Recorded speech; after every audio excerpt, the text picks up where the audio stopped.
UN में हमें permanent membership कब मिलेगी? जरूर मिलेगी, जरूर मिलेगी।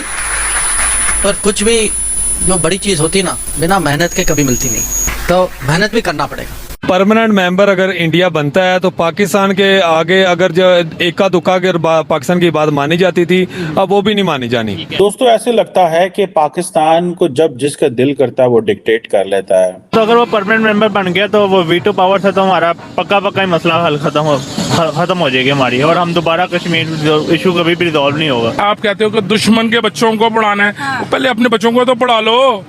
उन्होंने तो बुलेट ट्रेन चला दी है कि 2 घंटे के अंदर इंडिया से वो ये दुबई चले जाएंगे। उनको समझ आ गई है लेगेसी की। नरेंद्र मोदी भी लेगेसी के पीछे लगे हुए हैं कि मैं कुछ ऐसा छोड़ दूं that I shell always be remembered in India. वो व्हाटएवर, भले वो 8.4 पे ग्रो करना है, भले ताड़ साहब वो 5 ट्रिलियन की इकोनॉमी है, जो भी वो करना चाहते हैं। हाइब्रिड निज़ाम हो या जमहूरियत हो या आमरीत हो, तो निज़ाम तो सारे ख़राब हैं। बात है कि मैन बिहाइंड द गन वो चलाते हैं निज़ाम को। जो मुल्क बना था एक नजरिए में बना था जिसका ताल्लुक मईशत से नहीं था, और कभी भी कोई माशरा नजरियों की बुनियाद पे जिंदा नहीं रह सकता। भारत जो है उसको कोई मुल्क डिक्टेट नहीं कर सकता। No one can dictate India. वो कहते हैं जी आप हमें डिक्टेट ना करें, हम ये बर्दाश्त नहीं करेंगे रखेंगे। लेकिन इसी के साथ एक स्क्रीनशॉट व्हाट्सएप ग्रुप्स में इस वक्त धड़ल्ले से धड़ाधड़ चल रहा है। तो हमने कहा लो जी, ये वक्त भी आना था कि जब हमने ये बताना था आपको कि इथोपिया का 1 रुपया पाकिस्तान के 5 रुपए के बराबर हो गया है। 1 rupee is equivalent to Pakistani's 5 rupees. Currency का ये आलम है, पाकिस्तान के 5 रुपए बनते हैं। तो ये जो स्क्रीनशॉट चल रहे हैं इस वक्त व्हाट्सएप ग्रुप्स में, उसमें बड़े ही इसके ऊपर मातम किया जा रहा है। तो जैसा मैंने कहा कि देखिए ये भी वक्त आना था। इसकी वजह यह है कि एक टाइम ये था कि ये समझा जाता था कि दुनिया का सबसे पूरेस्ट कंट्री जो है उसमें आपको पता है कहत ही पड़ा रहता है, फैमिन बहुत ज्यादा, वहां पर तो लोगों के पास खाने को नहीं होता, भूखे, और उस कहत की वजह से कितनी बड़ी तादाद में वहां पर बच्चे मरते हैं। तो सभी कह रहे हैं कि भाई एक ऐसा कंट्री जहां पर कहत पड़ा होता है, जहां के बच्चों को खाना नहीं मिलता, भूख से मर रहे होते हैं, उनकी करेंसी भी पाकिस्तान की करेंसी से ऊपर चली गई है, और उनका 1 रुपया पाकिस्तानी 5 रुपए के बराबर हो गया है। मैंने देखा कि तकरीबन कोई 10-15 कंट्रीज तो उससे भी नीचे हैं, और उसमें अफगानिस्तान का नाम भी आ रहा था अगर आप जीडीपी के हिसाब से देखें। लेकिन वैसे अगर अफ्रीकन कंट्रीज में आप देखते हैं तो हम अभी तक जो है ना वो उन्हीं बातों में बैठे हुए हैं कि दोस्तों ऐसे लगता है कि पाकिस्तान को जब जिसका दिल करता है वो डिक्टेट कर लेता है। कभी चीन का दिल करता है, वो कहता है कि आप ये ना करो, हमें वो नहीं करना पड़ता। कभी हमें सऊदी अरब कह देता है, कभी ईरान कह देता था, कभी हमें अमेरिका कह देता है कि ये ना करो। मुझे तो ये चीज़ की समझ नहीं आती कि जो मुल्क आपके दोस्त हों वो कैसे ये कह सकते हैं कि आप ऐसे फैसले ना करें जो आपके मुल्क के लिए अच्छे हैं। हमारे दोस्तों को ये कहना चाहिए कि भाई आप ऐसे फैसले करें जो आपकी आवाम के लिए अच्छे हैं। मिसाल के तौर पे अमेरिका के साथ हमारी बड़ी अच्छी पार्टनरशिप है।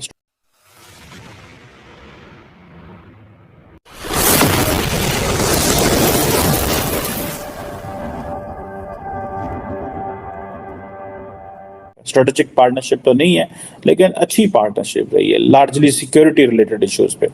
वो कहते हैं कि जी आप ईरान से गैस ना लें। हमारे पाकिस्तान के जो डिफेंस मिनिस्टर हैं उन्होंने अगले दिन स्टेटमेंट दी है कि अगर ईरान से गैस ना लें तो फिर इसको पाकिस्तान को इसको ऑल्टरनेट भी तो बताएं ना, कहाँ से गैस लें। ईरान से तो सस्ती गैस मिलेगी, और अगर गैस नहीं लेते और हम गैस ले लेते हैं तो हम पे पाबंदियां लग जाएंगे। तो मतलब फिर ताल्लुक तो वही है जो इंडिया और अमेरिका का। पाकिस्तान और अमेरिका का क्या ताल्लुक है? इंडिया और अमेरिका के ताल्लुक में यह है कि आप रशिया से S-400 लेंगे तो अमेरिकन कुछ भी नहीं कहेंगे। अगर आप रशिया से तेल लेते हैं तो यूरोप और अमेरिका को कुछ नहीं कहेगा। हाँ, अगर पाकिस्तान लेगा तो मसला होगा। फिर क्वेश्चन ये आता है कि हमारी लीडरशिप क्या कर रही है, हम क्यों कॉम्प्रोमाइज हुए हैं और उसकी क्या वजह है। अगर भारत जो है उसको कोई मुल्क डिक्टेट नहीं कर सकता, no one can dictate India. वो कहते हैं जी आप हमें डिक्टेट ना करें, हम ये बर्दाश्त नहीं करेंगे, लेकिन हमें तो सारे डिक्टेट कर लेते हैं। हम एक वो जिसे कहते हैं ना सैटेलाइट स्टेट बने हुए हैं, एक पेरिफेरी हैं। कोई हमारे अपने लोग हमें अपने मुल्क को बनाना रिपब्लिक कहते हैं, दुनिया को यार इनका क्या है, इनको जब मर्जी झड़क देंगे।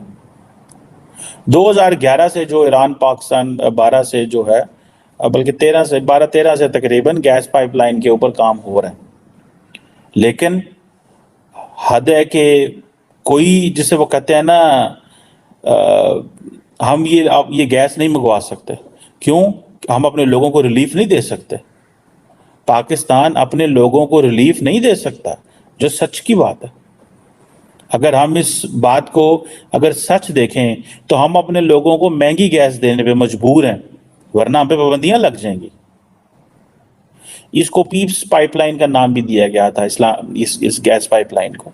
अब ये अंडर कंस्ट्रक्शन है, कोई कहा जा रहा है 2700-2800 किलोमीटर की लंबी पाइपलाइन है, जिसने नेचुरल गैस जो है वो ईरान से पाकिस्तान लेके आनी है।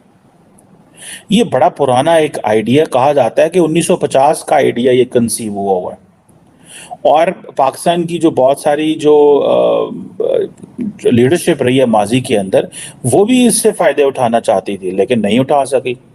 इवन के आइडिया तो ये भी था कि ये गैस पाइपलाइन इंडिया IPI भी थी, Iran Pakistan India gas pipeline, लेकिन वो कुछ भी नहीं हुआ। अब देखें, आइडिया 1950 का है, तब से मतलब एक ये कॉन्सेप्ट जो कंसेप्चुलाइज हुआ है, लेकिन हमने कभी इंडिया को हम चाहते थे कि इंडिया के चूल्हे ना जलें। हमारे जो साइंसदान थे यहाँ पे बैठे होते थे, जो जादूगर इस मुल्क को चलाते हैं बहुत सारे, वो जादूगर ये कहते थे कि इंडिया के चूल्हे नहीं जलने चाहिए, अपने पाँव में बंद हो जाने, लेकिन इंडिया के भी ना जलें। मुल्क बना था ये एक नजरिए पे बना था जिसका ताल्लुक मईशत से नहीं था, और कभी भी कोई माशरा नजरियों की बुनियाद पे जिंदा नहीं रह सकता, और ख़ास तौर पे वो नजरिया जिसके बारे में शदीद इख्तिलाफात पाए जाते हो अमल दरामद में। तो ये जो इस तरह की बातें होती हैं नज़रियाती सरहदें और आइडियोलॉजी सरहदें, इस तरह से माशरे नहीं चला करते। और उसके बाद हमें अमेरिका की और वेस्ट की सपोर्ट आती रही बहुत बड़ी तादाद में, और वो जो डॉलर आते रहे वो उन्होंने हमारी आदतें बिगाड़ दी। एक काहिल बच्चे को आपने पैसे दे दे के इतना ख़राब कर दिया कि अब वो इस काबिल ही नहीं है कि अपने पाँव पे खड़ा हो सके। ये है पाकिस्तान की आज माशी हालत। पाकिस्तान एक वो काहिल बच्चा है जिसको कभी अपने पाँव पे खड़े होने की आदत ही नहीं है। तो ये हमारी सोच रही है माशी तौर पर, और इस सोच ने पूरी पाकिस्तान की जो डायनेमिक ऑफ इकोनॉमिक्स को तबाह कर दिया, और उसकी वजह से पाकिस्तान एक नाकाम रियासत बन गया। अब हमें अगर अब भी आज अकल आ जाए तो हम ठीक हो जाएंगे। इस वीडियो को लाइक करिए, हमारे चैनल को सब्सक्राइब करिए, बेल आइकन दबाना बिल्कुल भी मत भूलिए।